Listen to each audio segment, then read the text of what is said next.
Romans Lyric Nainabiki Tauramda Mayambu Taram Oxeri Nasi Nainagadriba chapter Asidi Romans 11 Titan Rejection of the Jews but Salvation to the Gentile Jews Singbu Yadaba Aduga Adubu Gentile Chinda arankhubam lakpa Jews Singbu Yadraga Karam Gentile Chinda Habiti Lai Mutilatpa Kuigumba Jating Jew Nataba Jating Jita Karam arankhubam lakpage Habitu Kimaramda Ekoi Kaitang Samlapna Naminasi Ahan Bada Ishoda Pratana Tausi Saga Taimu Malem Punamaku Sembiba Minusi Chauba Ipa Ishoyam Tagatari Tolabana Yanangasi Panahana Matau Karam na Jew Singbu Yakidaba Karikitamu Yakidabano Aduga Gentile Chinda Karam na arankhubam Mato Pangan Bano Happy Maramda Kaitang Angatori Masidana Board Review Tari Bashina Kudin the Sumapana the Board Pinaview Prabhu Jesu Christa Giming the Kurum Zari Amen. Ekoi verse 1 to 4 Ekoi Paminas A some Tazagis now City chapter General Loishangadabani Namara Maramdi chapter Joy Maru Evatankuyawi Aduna Maru Etabuyawi Shida Hivese Polna verse 10 Gimakada chapter 10 Gequina Samdarakani Masida Hai Adu Itarkadi Aina Hai Ishona Maki missing as a loina reject Torabra Yadaba have the loina Torabra Ishona it had the Jews Kudima Ishona Loin Yadabra Havene Madu Taude Maram di Aishu Israel Amani Abraham Gitarani Benjamin get tribe Tagini Paul have say Aju Israel Masani Ishona Ebushu Yabi Adu Itadi Israel Kudimo Ishona Yabidi Karigino Makona Prabhu Jesu Christa Butazataba Mahana Haibe in Daba Madugineva Masine verse to die Shona Magi missing a say Manahana Kangba Miagi missing a say Loina Yada Bible to Taude Adubu Nakoi Kangdabra Sastrana Elijah Maram the Kari Hebra Mahana Ishoda Israeli Maramda Haije Mana Israeli Maramda Mayokta Patranato Dunahai Ishor verse 3 da Ishor Makoina Nahaki Maicho Sing Hale Makoi Altrasing Tugaire I Tandangaire Makoina Egi Punsibuchu tea hena Equina Ahab when say Makai Matam the Elijah Semba do lower Matunda Adu Manung the Nico Shona Patnato was a Maduda Adudani Madura Ford High Shona Mon the Pacompira High Hausi I Ishamakta me listen taret Lai Mutida Balgi Mutida Maku non daba Makoibu Kuram daba Ahabna Jezebel gi Makada Israel like Kuding Mapu Baal Kurumamba Numit ke Lai adu Kurumlamba Batunda Milising Taret Amadi Sukung Kurumdana I know on the high in the me sing taret in a captuna lay having Masina have the Masidaise Matam to the Equina Elijah Matam the Israel Kuding Makdo in a Pataba do you matuna loin sapra disateba Makoi Manunda Shona Haibe in Bami, Kanuk Kale, Juk Kuding the lay, Matam Kuding the Equigi Matam the Sule, Loinama Nataba, Shona Haibe in Bami, Karale, Habse, Massini, Quenacogum, verse 5 to 7 Amushangela say. Aduna Hosiki Matam Asidasu, Ishog, there is a remnant according to the election of grace. Ishog it Hausana Kandok, Kraba, Aduki Matuna, Lemho Bami Karale Hamne. Israelite. Jati Kudemana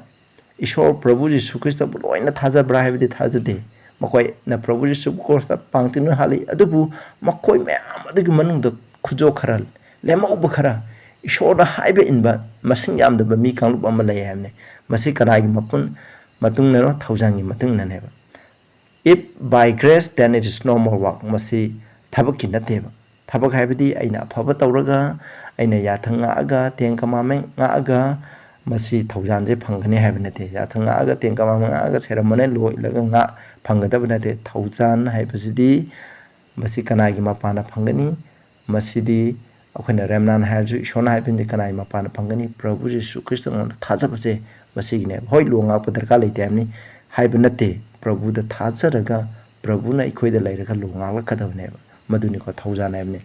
I do not agree thousand. Grace is no more grace. Grace have the Equina Tauraga Pango the grace nateva. Equina tan, Equin Punsin the tanba, Shumam daba, shore Kakana Pibi Bado, Madubu, grace neba thaujan aije aduna masi thabuk te gi natte masi thabuk te gi oiba tarakti masi makhata na thaujan gi oidare aduita masini ko adu otherwise work is no more work adi thabuk aije thabuk oidare haibene masina habje verse 7 da adu ai taragadi Israel na mahangna thiribado mahangna thiribado phangamde kaigino Israel na thibje keno mkhoi arankhubam thi mkhoi kari gi phangde mkhoi na lana thajai mkhoi na Prabhu Jesu Christ de kambi mapuni haina thajade mkhoi na circumcise oi mkhoi na ceremonial lo ngai mkhoi na tenga kamame ngai mapan thon tenga kamame ngai puna mse toro mkhoi arankhubam phangena khaleba atubu madu ngak paduna tenga kamame ngak pa ceremonial ngak pa sakatpa aduga festival sing pangthokpa unkakpa maduna mkhoi phangkadaba nateba punam aduna point ori kanano Prabhu Jesu Christ ne punam aduna point ori Prabhu Jesu Christ na ikoi gidama la aga cross signi maki mapana arankhubam phangani ikoi paptam thopigani habidneba adubu adugumba mkhoi gi kanbiba mapu aduda aduna mkhoi bu kanbigine haina thajabadagidi mkhoi na ya thanga aga ceremonial lo ilaga mkhoi kanbigine na thajeba aduna Prabhu na tawba thabuk minungsi thabuk sing adu mkhoi na pamteba habdi mkhoi na tawriba adu yu ona tainaba oyeba aduna maram oidana mkhoi na phangdeba adubu khandokraba mkhoi na phange lemabu sing adu mami tange haide khandokraba di Israel jati adu gi manungda ishona haibe inba achumba iningba achumba du ulaba matungda inba aduna mkhoi na Prabhu bu phangjeraba matungda Prabhu gi matung illeba mkhoi gi lusingba sing haibe gi mota indeba aduga atai lemoriba sing adu di kaidoba mkhoi gi blind belief thajaba aduna maram oidana mkhoi je mami tangbaga manare khangdaba chap manare habisine verse 8 to 10 amu khoi yengna se aduna asumna ikhriba adugi matungna ishona mkhoida tumna ba thawai pire mamit pale udiningai mamit pire aduga tadingai gi mkhoida mana kong pire mkhoina mana kong tai adubu mkhoi asumba loksan deba mkhoi gi preconceived idea mkhoina khankhiba mkhoina tawkhiba adun summe haiduna layeba asumbudo la apsu Prabhu la asu mkhoina loksan deba asing asima hairibse aikhoi lei khoigi Christian is now sing manungda aikhoida thajaba ma aranba thajaba ma leikreba madudi aikhoina ningliba aikhoi isa na ningliba sinda chume haina khanbam le maduna te is now sing aikhoi babana haibigi matuina khoi chakadamne hoju protection sing na thajareje only believe Prabhu da khak thajo arankhubam phangni hami jiu singna gi matamdana yathang tarang ngakpa ceremonial lo ngakpa festival ngakpa Prabhu thajatra zum basi tarogate arankhubam phangane haba hoji ki matam gi Christian isau singna only believe in Jesus Prabhu da thajo na khoina patoro sukaide yathanga trasu kaide haina leiba masi aran baneba isnausa punamak Jews ki thajabaduka iroirena aikhoi Prabhu ju thadagadamne Prabhu thajabugaloina na aikhoi yathanga pa haibadi yathanga puje aigi thabak nate nang aigi pangana ngumgadab nate masi Prabhu na ingonda leibiraga mahana thaujan pibiraga mahaki thaujan mahaki shakti adugi iroinena aikhoi gi punsi se Prabhu no onthok piraga nongna pohalam piraga yathanga puje mathanda lakadamne aduna haibadi aikhoi na Prabhu da thajare haige aikhoi na pap toba yade heba nongna pokhamina pap tawdeba aikhoi na puning hongba mina pap to puning hongba ise keno pap toba yaramagadi puning hongba leiramoiba pap toba yaramagadi nongna pokpa leiramoiba snausa masi aikhoi na khawgumji kho masini Israel sing da thuibje nang aingonda ju thokani aduga verse 9 da harise 10 da harise keno debina makoi gi chaba thakpa wataba debina hai makoi chaba thakpa wataba duna maram boduna makoi da lang oile hanko makoi da khudi thele habne mase hanko masina kaido makoi da khudi thele habne aikoi ju aikoi shona bor piri aikoi chaba thakpa watte aikoi gi awara pa kare shu laite haina aikoi na dum laithokpa masi phaba nate be shoda thajada bida ko masi aranba amaneba aduna makoi gi mamit singdo maman ngai gi dama makoi na udin ngai gi dama makoi gi makhang ja num konduna lei ha num sonthare ha aduni Christian sinaus na oje sum sonthar poi manam di kaino aikoi na Prabhu da thajai haraga Prabhu na aikoi gi thamoi da la aga anau punsi ama pibiraga new covenant adu thungalaga adugi matung na pa byaudana haibdi ishogi losing adu thugaidana dharma chena aikoi hingangani haibeba akoi na Prabhu da thajar gari dharma chele what is dharma senba ibse kaino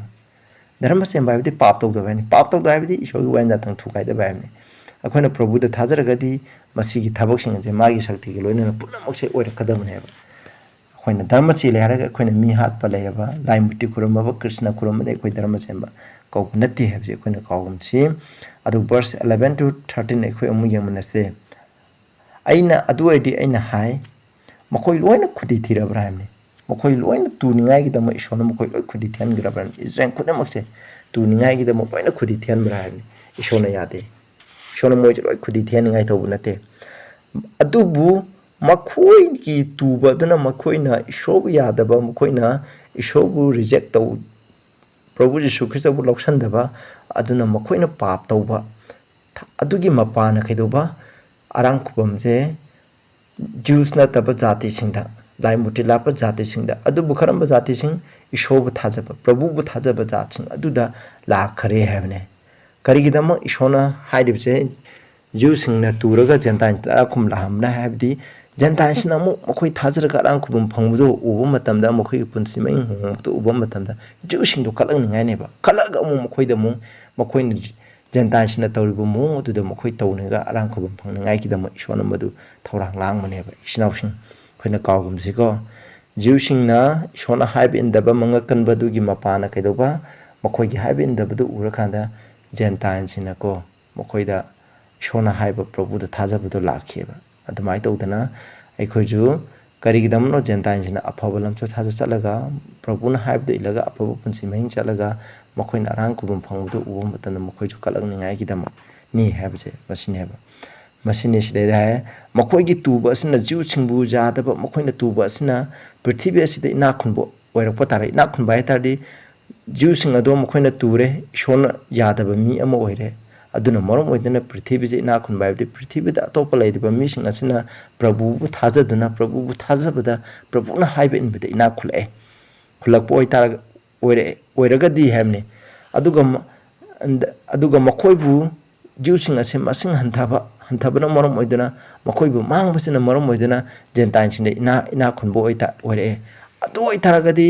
जीवसिंग असना ईश्वर मपुंग फाना मतेक चाना लोइना मंगना ईश्वर थाजरम तारगदी जेंटाइनसिने कई ओरंगने हैने अदु ओइतारि जेंटाइनसिने कई ओरंगने जेंटाइनसिने हेन इना खुलंगने जीवसिंग लेखा ताराबु ईश्वर थाजद फाउद जेंटाइनसिने इना खुले अदु जीवसिंग अदुना लोइना ईश्वर खंदोखब मिसिंग लोइना हाइबि लगा प्रभु थाजरग चलम तारगदी पृथ्वी दा लेबा अतोप जासिंग हेन तोरंगदमने असेंबदि ईश्वर की प्लान दे ईश्वर अब्राहम खंदोपगी प्लान जीवसिंगबु मागी खंदोप जाति बने खंदोपगी प्लानदि महागना हाइबु खुदिंग प्रभुना हाइबु खुदिंग तो लोइना ईश्वर हाइबु खुदिंग तो लोइना इलगा पृथ्वी असिदा कदोबा कोना डिटोनोमी 28 ना खोइन पारदि खंगनी ईश्वर जीवसिंग मको ओहनिने हैमने मको कोना दानन सदा मसा अबिनेको अते अते लेरिबा हाइबे मैम लेजे मखोय अतोबा जातसिंग की मरता मखोय मको ओयबा अदुना मखोय की हाइबे इनबा पृथ्वी मफम खुदिंदा तारिबने ईश्वर जिप्त पांथोकपा अंगकपसिंग पृथ्वी मफम खुदिंदा तारिबने मिसिन अंगनरिबने अदुमाय तौतना मखोय की हाइबे इनबदो न मरम ओइदुना पृथ्वीदा लेरिबा लाइमुटी लाइब खुदिंमुक्ते मखोयन खुरंबा ईश्वर जदि असेंबा ईश्वर नते जीवसिन खुरंबा ईश्वर खतंबा असेंबनी हैना नेबुकादनेजर मसामनबु दान सेडंग मसक ताइबन कोइन खुरंबा ईश्वर असेंबा ईश्वर ने कोइन खुरंबा ईश्वर असेंबा अतेन हाइबदो अदुगुम हाइनिंगाई गिदम जीवसिन असे याइबे इन्ना लेहिनिंगाई गिदम ईश्वर खंदोकने मदु अदुगा मखोयगी हाइबे इन बदुगी मपान पृथ्वी खुदिंमुता असुमदो ताकपिरगा अरांखुबम लांगाई प्लान तौबने थौरांग तौरमबनी अदुबु लोइना काइख्रेबा मसिको अखोइना कावगमसे अइना जेंटाइना खोइदा ngaले आई जेंटाइल सिंगी पाखोन चप ओइबुगमना अइना आइगी थबकसे को ऑफिस से चावहलनजै हैबने मथंगदा अखोइ यंगसे 14 to 16 दा अदुना उपाय अमा तौरगा अइना जूसिंग असे आइगी हक्चांग ओइरिबा जूसिंग असे मकोइ खराबु कन्बिनिंगाई गिदम अइना मकोइदको पुनंग थौगनिंगाई गिदम उपाय अमा तौरगा आई होनगनि हैबने प्रभुक टू इमुलेशन हंको मकोइजे थवा याउनिंगाई गिदम अइना मकोइबु होनगनि हैबने फॉर मरमदिको मकोइ लंग शेकपा असिना तांगपान असे reconciling of the world तांगपान से इशोगा सानहनबो ओइब तारगदि मकोइबु लोक्सनबा हाइदि जीवसिंग अदो लंगथोगा पृथ्वी असे द लेबा मिसिंग जे इशोगा सानाबा हाइबदि इशोना हाइबे इलकपगी मपाना अदो तादि जीवसिंग असिबु इशोना लोक्सनबा दुगी मपाना इशोना हाइबे इनबदु ओइतारदि ꯄ꯭ꯔꯤꯊꯤꯕꯤꯁꯦ ꯀꯩ ꯑꯣꯏꯔꯝꯒꯅꯤ ꯍꯥꯏꯕꯅꯤ ꯃꯁꯤꯗꯤ ꯁꯤꯕꯗꯒꯤ ꯍꯤꯡꯕꯗꯣ ꯄꯨꯟꯁꯤꯗꯨ ꯑꯣꯏꯔꯝꯒꯅꯤ ꯍꯥꯏꯕꯅꯤ ꯍꯦꯟꯅ ꯐꯔꯝꯒꯅꯤ ꯍꯥꯏꯕꯅꯤ ꯃꯈꯣꯏ ꯐꯠꯇ꯭ꯔꯕ ꯐꯥꯎꯕꯗ ꯖꯤꯎꯁꯤꯡꯅ ꯇꯥꯏꯕꯪꯄꯥꯟꯗ ꯑꯔꯥꯡꯈꯨꯕꯝ ꯖꯦꯟꯇꯥꯏꯜꯁꯤꯡꯅ ꯑꯔꯥꯡꯈꯨꯕꯝ ꯂꯥꯛꯑꯦ ꯑꯗꯨꯕꯨ ꯃꯈꯣꯏꯅ ꯍꯥꯏꯕ ꯏꯟꯕꯗꯨꯒꯤ ꯃꯄꯥꯟꯗ ꯀꯩꯗꯧꯒꯅꯤ ꯖꯦꯟꯇꯥꯏꯜ ꯄꯨꯝꯅꯃꯛꯁꯦ ꯑꯝꯇ ꯆꯤꯊꯗꯅ ꯑꯔꯥꯡꯈꯨꯕꯝ ꯂꯥꯛꯀꯅꯦꯕ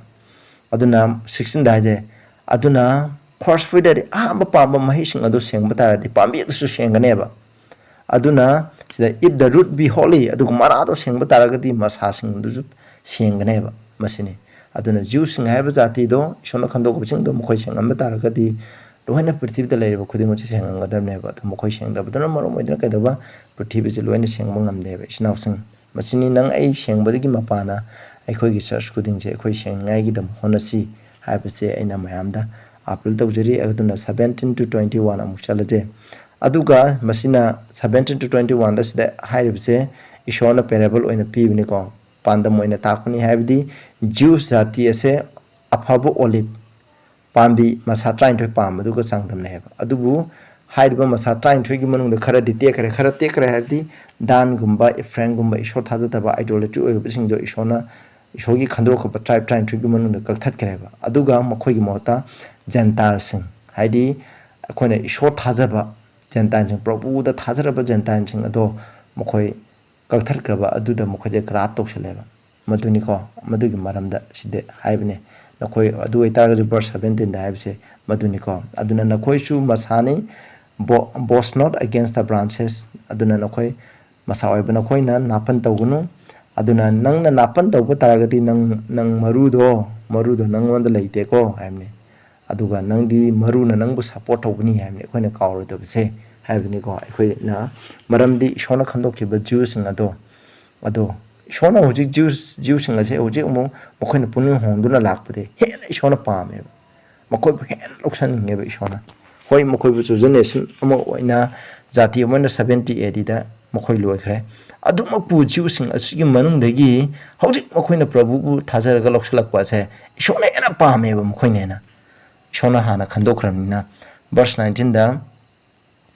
adoi tadi nahang na haigini masa sing ase tekre adu aije hapsan hingai gidam hoi Jews oiba khara ishor thajadaba makoi gi tribe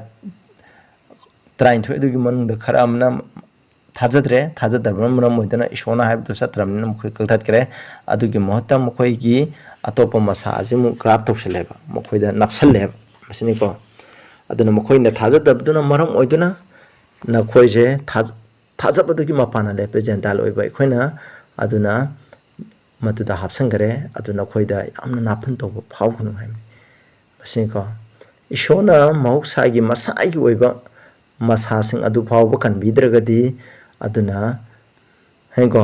nangju chekshelu nahagna nakhoi busu kan biru hamni haidi masa maki pambi adu da yaujaba masa adu phawda kan bidragadi lamhang da hoba olip pambi amadagi aikoina olip pambi amadagi masa ama kakthalaga madu da napsan ba yahan bedo adoi tardi shonan masa na khoina su amu sho thajadragadi shona hena thudeningani habni masida hairse yam phajaba parane masida palibja habdi arankhubam maise Jews singi katana tana ikhoi khudamakse Jews singi manung da sal habne 22 to 25 habse aduna sida yemhu ishona afaba amasung tamthiba do makoi mipung khudimung da pire ko aduna tamthiba se kanada oire aduna pap to mission ishona haibe indaba mission adu tamthiba lakani aduga afaba sina kanada ishona haibe inba mission adu da afaba lakaneba natragadi nangbusu kakthakani aduna nakhoijo afabudo taw haimne khoijo adoi tari kakthakani haibsineba ikhoina kawgumse Christian oibe khoi afaba tawgodamne tangpana karole kai leire khuding buta Jewsingda tawbugumne ishor chamani ngasima ishona tawribase siniko they also if they abide still in unbelief makhoi Jewsing oiba makhoina thajadabada haibdi makhoina husik pawba thajaduna leitagadi makoi hapsan gane bishona ishona amugana makoi kaktat kiba masa thajadabadagi makoi kaktat kiba masa do ado ishona amuk hapsan bangameba haibse khoina kawgum seba masini ko aduna nahaktem olive tree ko noi mauksagi oina lamhang wai loiba haibdi pambi masa duga haidi ngasai natural masamaktuga manadaba matsa oiba nakhoi lamhangda hoba nakhoi je hapchanba taragadi crafted contrary to nature haidi hanagi pambi khoi ngasai olive tree haba juicing oiba adugumbado aduga chanadaba adugi nature duga chanadaba lamchatta manadabado hoi adubu thajabim pana hapchanba oireba adu tadi hapchale aduna how much more than the which be natural branches be crafted into wine on olive tree hami shona habde adubu masa amakki pambi pakki masado hapsan bane na pame atopa pambi degi hapsan bapudi habne atopa pambi means gentiles oiba aikoi je masidai budi Jews masa singdo thajaraga lakpdo maduni hena ishona hapsan bdo pami habne hauji usikne ko sinaw sang Jews sing je shona khandokraba jateni hoi adu mokhoi gi loigiba taragasu mokhoi amana halakpa matamda masi oigine hame aina suning de sinaw sing nakhoi ko hairiba angakpaje nakhoi kauthokanu aduna nakhoi su karigidamo nakhoi na samaksu nasai gi wakhalda nasai gi khanjabada nang mangai rehna khandningai gidama mokhoi da je khangdabadagi mami tamdagi Israel thokibni maramdi Gentile sing gi matamda mapung phana laktri phawba mokhoi da khangdadana thokibneba hujiti mokhoi na Jews amasu huji hoi kharamna Judaism tatuna lai kharamna de Christian oraga ishor so bathabak kya mrung ko paikhatleba mokhoi na Jews ingina tawsing sing buju mokhoi na hele ko dum hele bne hoje aduga 29 to 26 samu chalache sidai aduna Israel khudima ishona kan bigine hamne as it is written aduna Zion dagi ekhoi gi kan biba mapu odu lakani aduna Israel dagi Jacob dagi dharma chenda bu khudimo to sengdo kani hai mase ishona Israel sa kya ge matik kaninge habse masineba aduna mase agi warem na bani mokhoi da pikibdo aina mokhoi gi pap sing lokthokani ishona warem na kiba Jews sing da ko madune aduna adubu concerning the gospel isogi apabo prabhu na sibiba asigi mari lenanadi mokhoi je nakhoi gi yengna ba gentile oireba gospel bu prabhu Jesu Christ bu thajariba sing jengna bu oireba aduga khandokhraba aduga mari lenadi mokhoi je hoji phawba isogi nungsiba do oireba khandokkhaba haidi ishona election ishona khandokhraba adugi matina sujan ishona Abraham gi daraje Abraham gi hana khandokpaneba aduna mokhoi je ishona khandokpigi oide mokhoi je hoji phawba ishona nungsi habne adubu se maram diko ishona ki khudolam sing chodana ko base hoji shu ishona ko pung hongdreba without repentance habne ishona ko madudi haidi mana ma ke khudon pigine hana ishona wasaki bdo hoji di hongbadi leitri masi yam phajabani ko pung hongba leite haidi aikoina nawagi matamdadi ishona aina taibu mi je kari kidam chengin hana ishona pung hongeb haidi mana phat patawge khalleba adubu shida hairibsi maduni adumain nate hamne aroibda khona 30 to 32 chalajigo haukiba matamda henko haukiba matamda nakhoina su ishoba thajaramde adubu hauchiti nakhoina makhoi gi thajadaba dugi mapana nakhoina minungsi phange Jewsina thajadaba dugi mapana nakhoi de jing minungsi phange habe ahoba matamda jantanjingna prabhu bu thajaramde ishoba thajaramde adubu janta akhona jiu de singi thajadaba mapana makhoi amuk thojan phange hamne asmai tawduna aduna makhoina hoji chu thajadre adubu even so this also not now believe thajade adubu nangki minungsi gi mapana ko makhoi de chu minungsi phang ngai gi dam haibdi Gentile jinamni chinaw sabji ekhoi Christian lairi bisina ok amram ko hoji hana yam sen thajaram ba adubu hoji thajadaba kyamram lairi adu makhoi su kaidoba nang aina ko nong na thajarakpa chinaw sing akhoi gi mapana ko hana lairamba mising ase ishogi thojan phang ngai gi dam ko hana jeba ekhoi ko masi ekhoi gi thawbam thoba thawdani je pol makna tawri bi sineba kaigino di hana Jewsing thajadre du Gentile thajaraga thajabadu gi mapana mokhoi gi lamsa sajada hong myam purakanda Jewsing ado madu su thajani ngai tawdo aduneba aduna ishona mokhoi khudimko thajadabada mokhoi thajadabado ishona mokhoi khudimta pibigre kaigidamo mipung khudimta thawjan piningai gi damo ni hamne punam tang pana le khudum thajan dabje kaigino ꯏꯁꯣꯔꯅ ꯊꯧꯖꯥꯟꯕꯗ ꯄꯤꯅꯤꯡꯉꯥꯏꯒꯤꯗꯃꯛꯅꯤ ꯑꯩꯈꯣꯏ ꯈꯨꯗꯤꯡꯃꯛꯇ ꯊꯧꯖꯥꯟ ꯄꯤꯅꯤ ꯑꯔꯣꯏꯕꯗ ꯆꯠꯁꯤꯀꯣ ꯃꯁꯤ ꯌꯥꯝ ꯐꯖꯩ 33 to 36 ꯗꯀꯣ But oh, the depth of the riches, both of wisdom and knowledge of God. How unsearchable are His judgment and His ways past finding out. ꯌꯥꯝꯅ ꯐꯖꯈ꯭ꯔꯕ ꯏꯁꯣꯔꯒꯤ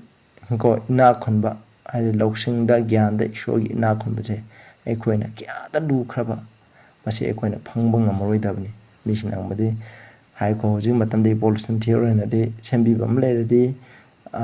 ꯄꯣꯠ ꯑꯃ ꯂꯩꯔꯗꯤ ꯃꯥꯕꯨ ꯁꯦꯝꯕꯤꯕ ꯑꯃ ꯂꯩꯒꯗꯕꯅꯤ ꯃꯤꯁꯤꯅ ꯍꯪꯕ ꯀꯣꯏꯁꯟ ꯏꯁꯣꯔ ꯂꯩꯗꯤ ꯏꯁꯣꯔꯕꯨ ꯁꯦꯝꯕꯤꯕ ꯂꯩ ꯍꯥꯏ ꯑꯗꯨ ꯕꯥꯏꯕꯜꯅ ꯍꯥꯏꯕꯅꯤ ꯏꯁꯣꯔ ꯍꯥꯏꯕꯁꯤꯗꯤ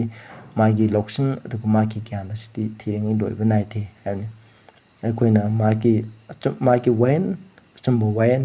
ꯃꯍꯥꯛꯅ ꯗꯟꯗꯤ ꯄꯤꯕ ꯃꯍꯥꯛꯅ ꯇꯧꯔꯤꯕ ꯈꯨꯗꯤꯡꯃꯛꯁꯦ ꯑꯩꯈꯣꯏꯅ ꯂꯣꯏꯅ ꯈꯪꯕ ꯉꯝꯕ ꯅꯠꯇꯦꯕ ꯃꯍꯥꯛꯀꯤ ꯂꯝꯕꯤꯗꯤ ꯑꯩꯈꯣꯏꯅ ꯐꯪꯕ ꯉꯝꯃꯣꯏ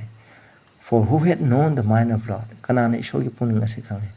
Who had been his counselor? Kanana Ishor poktak piba lay. Khang da bidigi Ishor si tawdam hana huji mayam mama huji sarkar lay ba khoi gi chief minister arjo prime minister arjo mokhoi gi secretary lay mokhoi da poktak pina advisor mayam happy adubu Ishor gi de adu lay bana te hame. Or who had first given to him and it shall be recompensed unto me again. Kanana Ishor da hana piba lay kregeba. Amok mana hana pirang ngay gida monate. Sinaw sa ikoy di ishor lagi long pagkaktani ishor na ikoy da pipi pagkaktani. Ikoy na khara pija ba tire offering khara ga ishor da pija katsa ikana ay ikoy na napan tong jiri. Kaya iso napan tong ngay lite. Maram di ikoy na khara piri basi di ishor na pipi ba adu dagi pipi ba ba. Ikoy yam pini ngay darka lay ishor. Sinaw sa. Adu go verse 30. For of him magi damak through him magi mapana to him mongwandu ko are all things panama oiri ba. To whom be glory forever.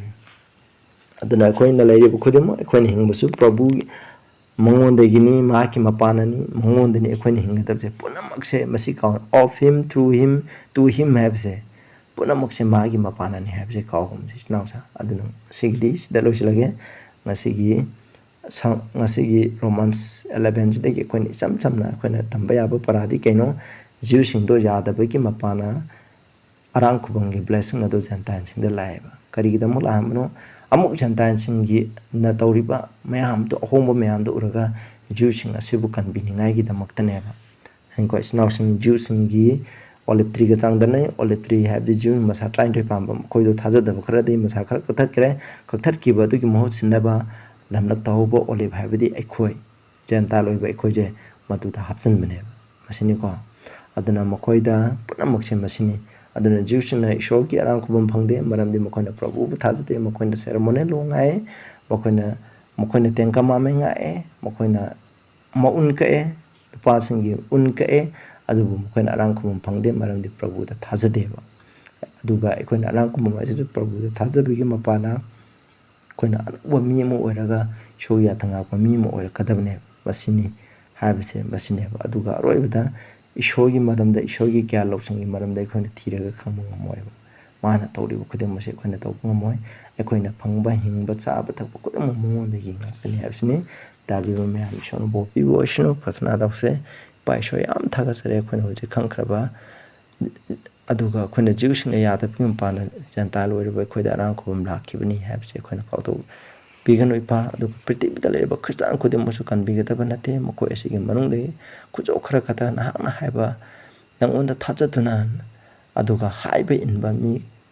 khara khatang na khandokpa na khida hema pana khandokpa mi khara takdam kan bigine haisu khoina khara tamja kare punama asigi matakta na bo pina view tare bo khring nasu mapana haida bo view Prabhu gi minde kormdare amen.